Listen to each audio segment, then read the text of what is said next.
नमस्कार। आज आपका स्वागत है। आज की चर्चा में सब आपको ले चलते हैं अमेरिका संसार के एक महाशक्ति, जहां राष्ट्रपति नए राष्ट्रपति के चुनावों के बाद मतगणना चल रही है। मतगणना में रिपब्लिकन पार्टी के प्रमुख वर्तमान राष्ट्रपति डोनाल्ड ट्रंप और डेमोक्रेटिक प्रत्याशी जो बाइडेन के बीच बहुत कांटे की टक्कर हो रही है। कम से कम स्पष्ट बहुमत के लिए 270 डेलीगेटों का उनको समर्थन हासिल होना चाहिए। अभी तक प्राप्त रुझानों और परिणामों के आधार पर बाइडेन जो डेमोक्रेटिक पार्टी के हैं वो 238 मत हासिल कर चुके हैं और 213 पे ट्रंप है।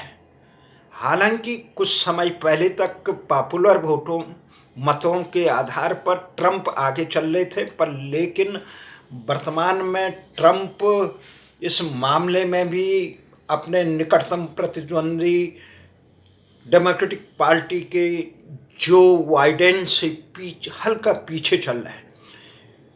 तो ये जो परिणाम है, भले ही इसमें डेमोक्रेटिक जीते चाहे ट्रंप बने रहे, इससे पूरे विश्व में कोई परिवर्तन नहीं होने वाला है। क्योंकि अमेरिका की अंतर्राष्ट्रीय जो नीतियां बनती है वो अमेरिका हितों की रक्षा के लिए बनती है और उसमें सरकारों के आने जाने का विशेष कोई अंतर नहीं पड़ता है। खासकर जो इस समय कोरोना महामारी से का मामला हो या साम्राज्यवादी चीन का मामला हो या आतंकवादियों पर कैसा अंकुश रखना वाले मामला हो, और या कैसे अमेरिका फर्स्ट बने सारे संसार के सम्राट में, उसका आर्थिक और सामरिक महत्व बनता रहे, इस बात के लिए काफ़ी जिद्दोजहद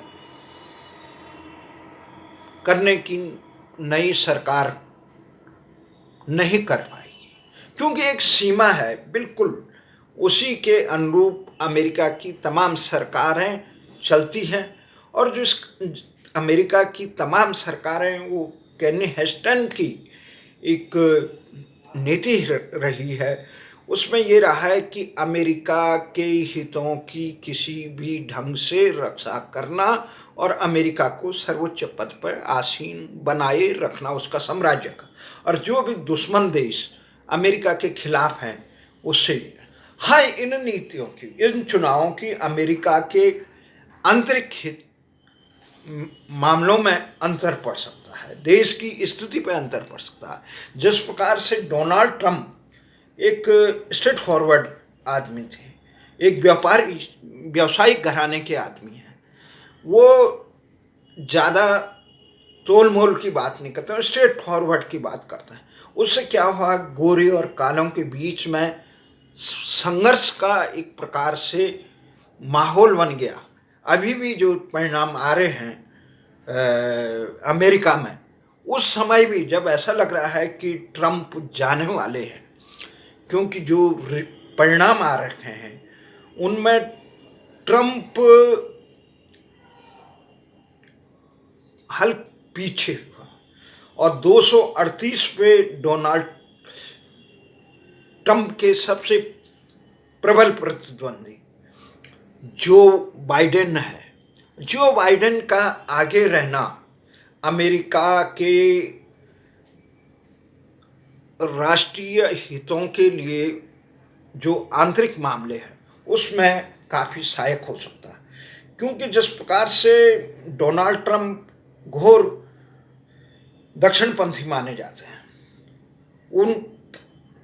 उन पे उनके प्रशासन पे वहाँ के रंग भेद की नीति का अपनाते हैं, वो रूढ़िवादी माने जाते हैं। क्योंकि जिस प्रकार से वहाँ पे पिछले कई महीनों पहले प्रदर्शन हुए थे कालों किसी पुलिस के दमन के बाद, तो उसमें भी ट्रंप अपने हाथ में बाइबल लेके खड़े थे। उनका एक प्रति घोर समर्पण है। तो उससे वहाँ के जो अफ्रीका मूल के लोग हैं या एशियाई मूल के हैं या अन्य कहीं के भी हैं जो नस्ल भेद के से प्रताड़ित किए जाने से आशंकित रहते हैं, क्योंकि नस्ल भेद का अमेरिका का एक बहुत बदनुमा इतिहास रहा है। उस इतिहास को ठीक करने के लिए जब इब्राहिम लिंकन से लेकर यहाँ पे मार्टिन लूथर किंग ने भी इतनी बड़ा संघर्ष किया, और उसके बाद कालों को बहुत देर बाद मताधिकार मिला, बराबरी का दर्जा मिला। बहुत संघर्ष करना पड़ा, उत्पीड़न सहना पड़ा, क्योंकि गुलाम बनाए थे। जो गोरी चमड़ी वालों ने मंडियों से जो गुलाम खरीदे थे उनको इस प्रकार से शोषण होता था, यातनाएं दी जाती थी। अब उनके वंशज पढ़ लिख करके और बराबरी का हक, तो ये जो एक व्यवस्था में काबिज लोग होते हैं वो बहुत कम स्वीकार कर पाते हैं, और उस व्यवस्था में चलने के लिए वो है। तो ये जो चल रहा है, तो इसका अमेरिका के अंदर निहित में, जैसे जिस प्रकार से ट्रंप ने एक महत्वपूर्ण बढ़त हासिल की, ट्रंप ने पिछले चुनाव में जो बढ़त हासिल की थी वो इस चुनाव में उनके गैर राजनीतिक तेवरों के कारण कमजोर हो गया। अब कमजोर हो गया तो उसमें अब ट्रंप को अपना छवि बनाए रखने के लिए तो डोनाल्ड ट्रंप कई राज्यों में जीते, कई राज्यों में बाइडन जीते। तो बाइडन और उन्होंने जो टोटल एग्रीगेट था उस एग्रीगेट में, और इन चुनाव में ट्रंप के पिछड़ने का भी एक संकेत मिलता है कि चुनाव परिणाम के बीच में ट्रंप ने आरोप लगाया कि बाइडेन ग्रुप में चुनाव पर मतदान के बाद भी कई जगह मतदान किए गए।